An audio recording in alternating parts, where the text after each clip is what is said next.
La règle numéro 8, c'est pourquoi plutôt que comment.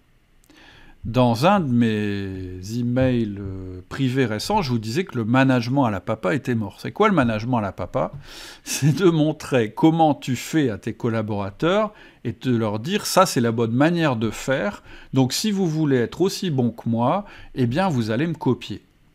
C'est-à-dire que le mode de délégation dont je parle là, c'est un mode de délégation par imitation. Ça veut dire qu'à chaque fois qu'un collaborateur ne réussit pas quelque chose, votre réaction, ça va être « t'as qu'à faire comme moi et puis tu vas réussir ».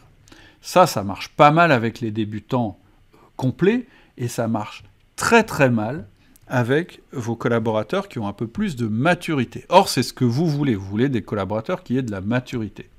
Donc, juste pour régler son compte à la partie imitation, c'est quelque chose qui marche bien quand vous transmettez à un collaborateur quelque chose qu'il n'a jamais fait. Souvent, une bonne manière de débuter, c'est que vous lui expliquez comment vous faites les choses, qu'il vous imite. Mais ça a un seul intérêt, c'est qu'ensuite il soit capable de s'émanciper de cette imitation qu'il a faite pour l'adapter à son cas. Pourquoi ? Parce que pour obtenir le même objectif, on peut avoir plusieurs manières et il n'y a rien qui garantisse que votre manière soit la meilleure, surtout si votre collaborateur a un autre tempérament que le vôtre.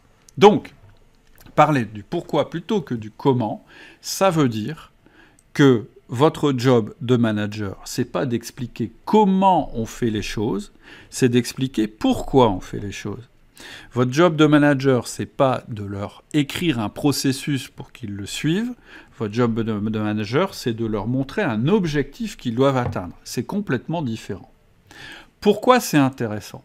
Parce que ça va développer leur autonomie, d'une part, et ça va les obliger à développer la collaboration entre eux.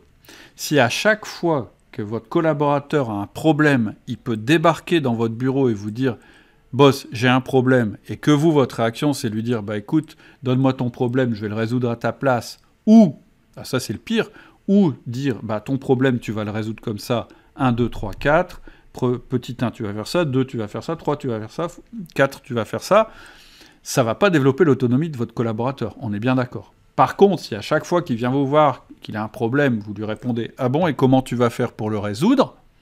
C'est une question intéressante.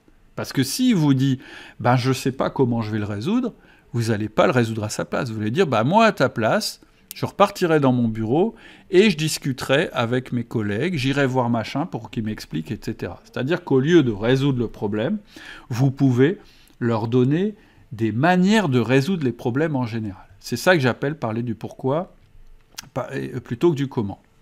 J'espère que cet extrait vous a aidé et vous a intéressé. Pour accéder à la version complète, il vous suffit d'aller sur votre application de podcast, de vous abonner à Outils du Manager et de rechercher le podcast portant le numéro de cet extrait. À tout de suite.